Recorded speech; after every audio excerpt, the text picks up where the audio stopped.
Coucou les amis, je suis dans un endroit merveilleux. La Trinité. Regardez comme c'est beau. Bon, c'est tôt, donc il n'y a pas grand monde. C'est cool.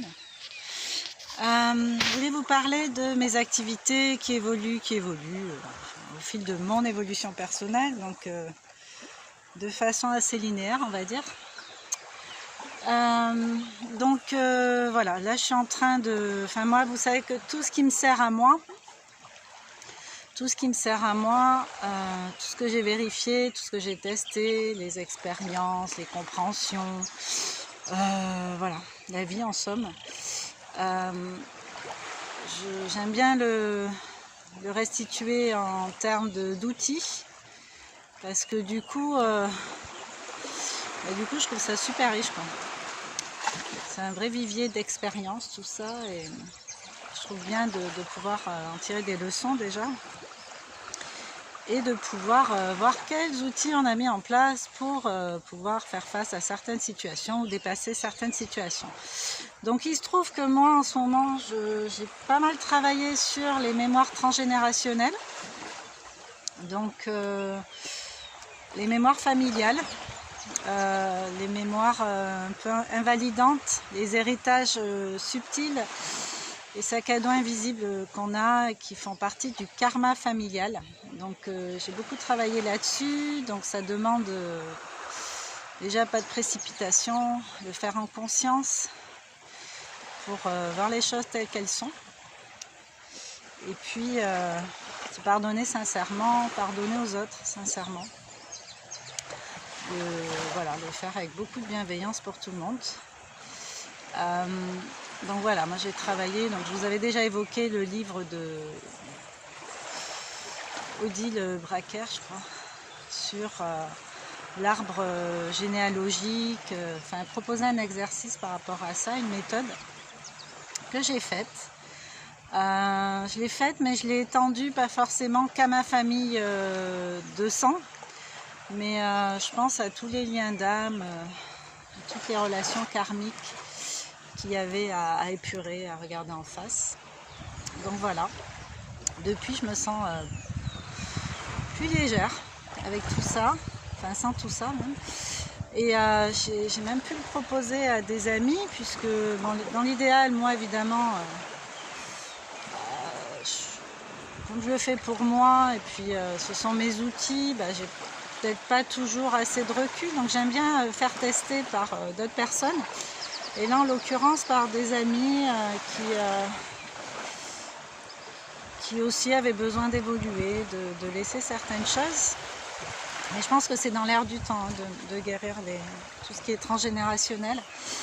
Et du coup, voilà, j'ai pu le proposer. Et puis, ça a fait du bien aussi. Donc, je me dis que c'est un bon outil et que ça peut aider d'autres personnes. Donc, de ce fait, je vais le proposer en atelier.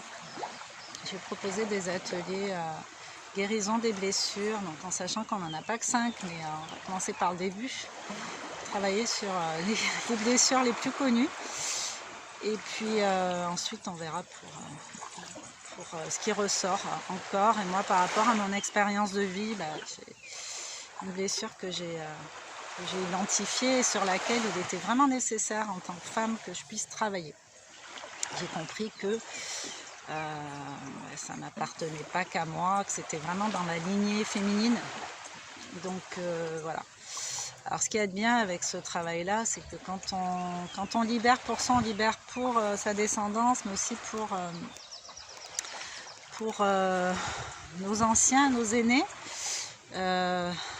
qui vont être voués comme tout un chacun à s'incarner, se réincarner, se désincarner, se réincarner. Bon, après, ça reste un choix là-haut, mais pour ceux qui feront ce choix-là, en tout cas, ce sera un peu plus léger, un peu moins de choses à élaguer au fil de l'expérience de vie. Donc voilà, et puis j'avais découvert les actes symboliques dont je vous ai parlé à plusieurs reprises dans mes vidéos, parce que moi c'est pareil, ça me fait énormément de bien. Donc en fait, à la fin de ces ateliers sur les blessures, je propose de faire un acte symbolique en rapport avec la blessure la plus envahissante, celle qui était vraiment là. Et des fois c'est flagrant sans l'être, c'est-à-dire que c'est pas à ça qu'on pensera en premier, et pourtant c'est vraiment de ça qu'il s'agit. Donc voilà, donc à la fin de l'atelier, je vous proposerai un acte symbolique et après une petite relaxation. Donc ce seront des ateliers, alors je ne pourrais pas prendre grand nombre parce que même si je mise sur l'intelligence collective, je pense que si on est 4-5 maximum, on aura un temps de parole pour chacune, ce sera suffisamment intéressant, enrichissant pour chacune. Il ne faut pas qu'on soit trop nombreux, sinon on ne va pas faire un travail en profondeur. Et puis voilà, et puis par rapport aux actes symboliques aussi. Et puis après on finit par une petite relaxation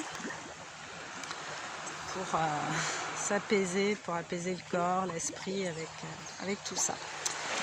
Voilou. Donc évidemment les ateliers se feront en présentiel, mais possibilité d'en faire à distance également.